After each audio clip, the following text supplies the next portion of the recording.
Good morning, my name is Amber Marlowe. I'm the Dean of Continuing Education and Extension at Ojibwa Community College. I also oversee the TrANS program. I have been affiliated with the TrANS program in the northwest part of the state for on and off for the last 8 years. And I unfortunately am not able to be there with you in person today, but hopefully this presentation will provide more of an overview and understanding of the TrANS program and the programs that we're able to deliver for the students as well as the contractors. We will work with you however we can, and we really want our students to have beneficial experiences and ultimately be hired with a contractor. So please feel free to reach out to us at any time if you have questions about the program. Thank you. Hi everyone, my name is Courte and I am the Transportation Alliance for New Solutions Program Coordinator here in the Northwest region.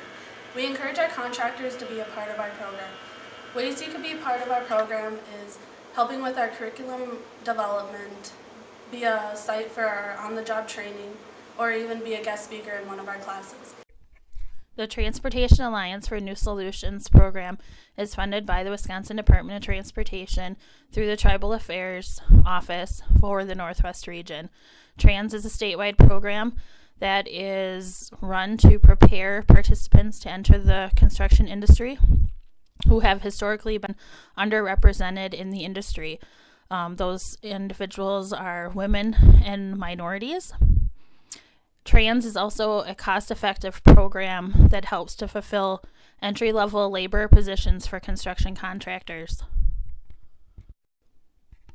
Students entering the TrANS program must complete the following requirements. They must be 18 years of age or older. They must have a valid driver's license with a good driving record. They come into the program completing a math assessment and reading assessment that gives them at least a minimum 6th grade level.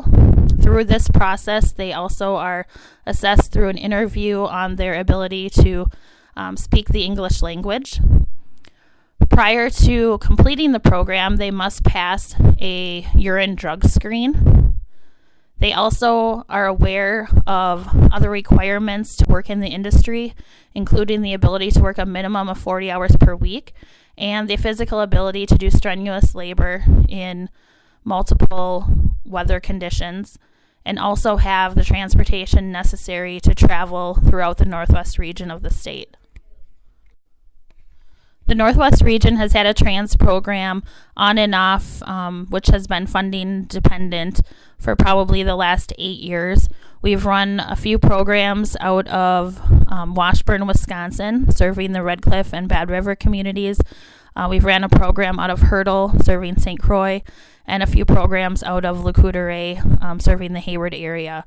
The Lac du Flambeau region is served by another affiliate TrANS program that right now is coordinated out of the Mole Lake Sakagan tribal community. Currently, we have 2 programs running, one at the Oreilles main campus and one out of Bad River that's located in Odana, Wisconsin. Recruitment for the program is through multiple media forms. We conduct and post flyers in all of the communities. We display information through social media, including Facebook, YouTube videos. We have a Twitter. We also make sure that all of the information is within the tribal community's newsletters, which is electronic and in print. We also mail information packets with flyers to area high schools and job centers, different community centers. And then on site, we're there to do open house events in each of the communities, which includes having students come in and receive screening. So they do the math and reading screen. They also do an interview, and they complete an application for the program.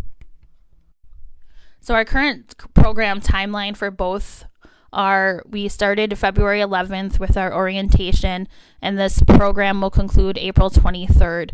So we will be trying to offer at least 3 to 4 sessions per year, and we do have funding available for next year. So we'll be having another class right after this one that will start the end of May and be complete by mid-July.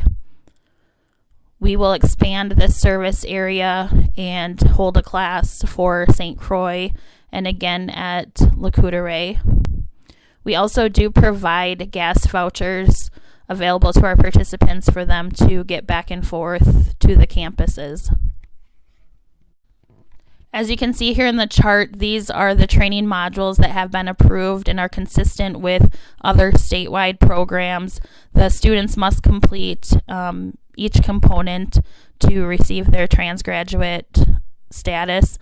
They complete industry awareness, a personal success component, which includes career readiness, different soft skills, making sure they have a active resume, cover letter. It goes through interviewing tips. They also conduct financial literacy, basic life support, their flagger certification, CDL prep, and then just the others too, blueprint reading, construction math, and then we'll talk a little bit more later about on-the-job training. So here's an example of the schedule that we're currently conducting for the Le Courte class that is currently in the March calendar here. So they have class approximately 3 to 4 times per week. They meet on campus. Very few classes are available online or via Zoom.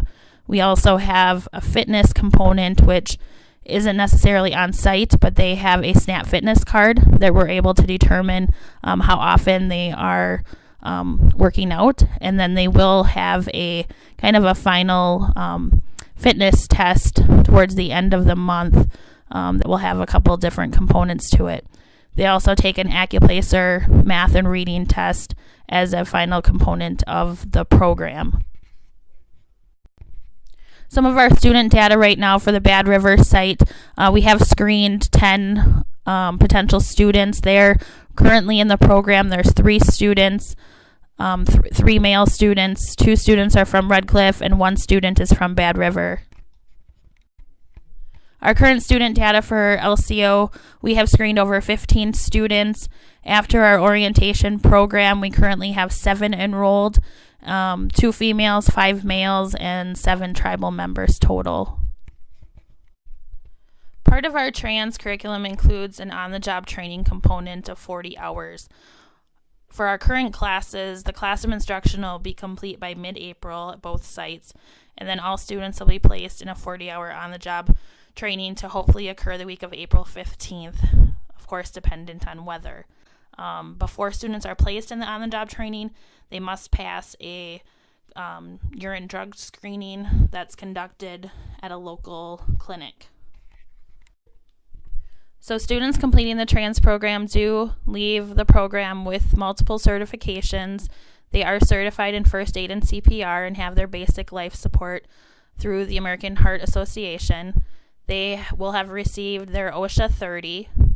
They will have received their flagger certification and their transgraduate card. They will be entered into the DOT labor database, and for contractors that have state contracts where trans graduates are required, they're also then eligible for a reimbursement of so much per hour, which is reimbursable by the Wisconsin Department of Transportation.